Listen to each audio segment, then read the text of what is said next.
Everybody, Hello. welcome. We have a cozy video planned today.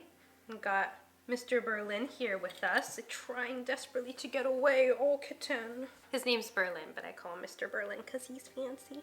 So, Isabella, what will we be talking about today? Today we're going to be talking about some of our favorite winter reads. We have a diverse list of books today. Some novels, short stories, Poems, poetry, right. even a children's book. Hopefully something for everyone. And Berlin's trying to get away, so I'm gonna let him go, but thank you for saying hello, Berlin. Right, go ahead. He's upset that we're taking up the space in front of the Christmas tree.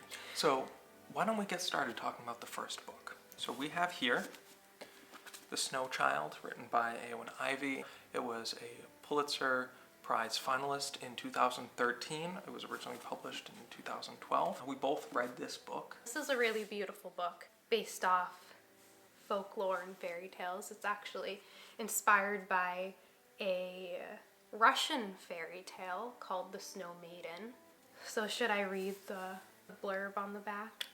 Would you like to? I think that people might be interested. Alaska, 1920. A brutal place to homestead, and especially tough for recent arrivals Jack and Mabel. Childless, they are drifting apart.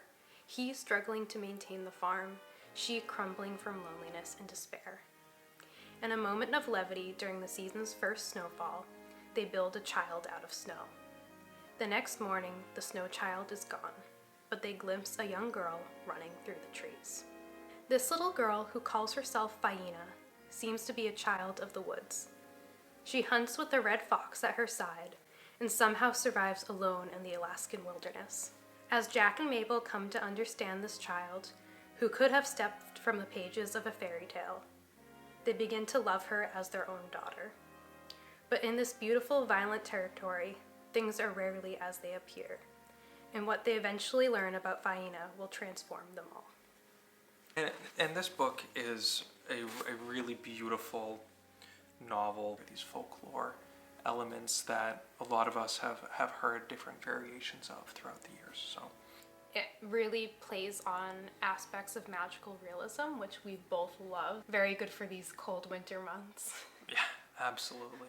So the second book on our list is actually a short story. It's called The Greatest Gift by Philip Van Doren Stern. I hadn't heard of this story until very recently. And this is actually the story that inspired the famous holiday classic, It's a Wonderful Life, which is not just my favorite Christmas movie, but one of my favorite movies of all time. It starts off pretty similar to the film and then it becomes fairly different, but definitely worth checking this book out if you're a fan of the film. I found it really interesting to learn where the seed of the story came from. There's also an afterword in this edition talking about how the author came up with the story and how he couldn't get it published for years, and he was trying to get the story published and no publisher would take it, so he had it printed himself and sent it out as a Christmas card. And that Christmas card ended up getting into the hands of Frank Capra, the director of It's a Wonderful Life, who paid Philip Van Doren Stern for the idea, and it became It's a Wonderful Life. On the night before Christmas, a mysterious stranger saves George Bailey from a moment of despair by giving him a precious opportunity to understand the difference that his unassuming life makes to those around him and to the world. This 20th century parable, an evergreen reminder of eternal human value, is presented in its original format, the perfect gift to any loved one. The next book on our list is a little bit different. It is a children's book, The Big Snow. Now, a few years ago, Isabella and I read this in Salem at a book drive event at the Salem Athenaeum, which was a lot of fun. There are some beautiful, beautiful illustrations. It's written and illustrated by a couple, Berta and Elmer Hader. I'm absolutely in love with these illustrations. They're so cute, all the woodland creatures. So we decided to read this book for that event, and I've loved it ever since. It's so adorable, and the illustrations are so cute, and it's beautifully written.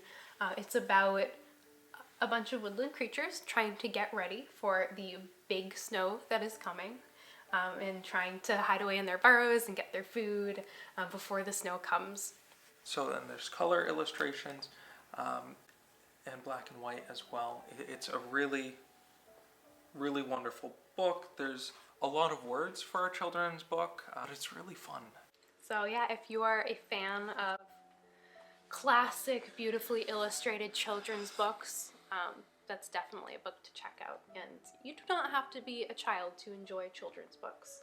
So the next book we're going to talk about is a classic that many people read growing up, many people, especially in the New England area, are familiar with, and that neither of us have surprisingly ever read.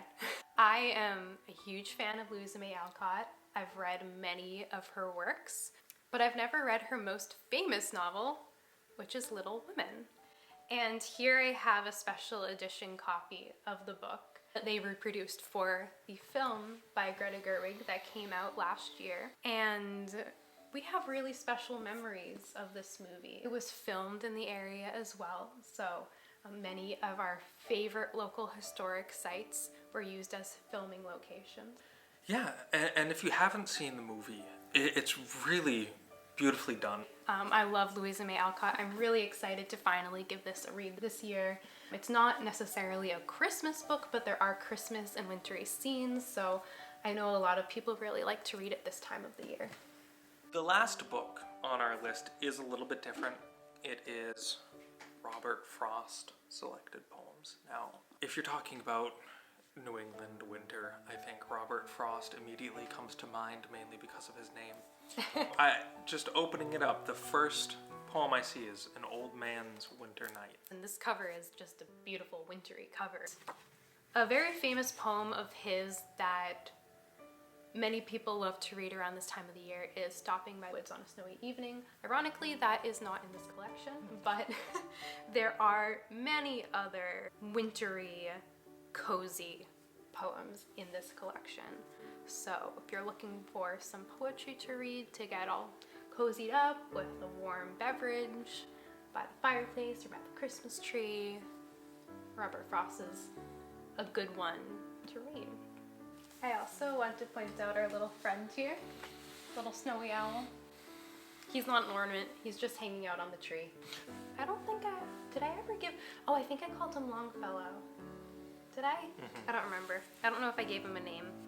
So, thank you all, and from both of us, we wish you a very Merry Christmas. Happy holidays. We will hopefully be back with more holiday, festive, winter content. Before we go, I also wanted to mention that we do have a bookshop.org page. So this is not sponsored by Bookshop, but we are affiliates for them. We have a page, our own little shop, where we have some lovely cozy winter reads. So we have all of the books we've talked about today and some other recommendations as well. We have personal recommendations, New England books, history books, anything related to the sort of stuff we talk about, we have on there. And if you purchase from our Bookshop page, you are not only supporting local bookstores, because Bookshop gives proceeds to local indie bookstores in the US, but you will also be supporting us because we will get a small percentage of the sale for those books. So we just wanted to throw that out there. If you are looking for some nice books to get for loved ones or for yourself this holiday season, Bookshop is a great option. And we also wanted to mention that we now have our own web shop as well, where we are selling some of our vintage inspired New England postcards. So if you're interested in that sort of thing, feel free to check that out. And I think that's it. Thank you so much for watching. I hope everyone is having a happy and healthy start to their holiday season, and we look forward to seeing you next time. Bye. Bye.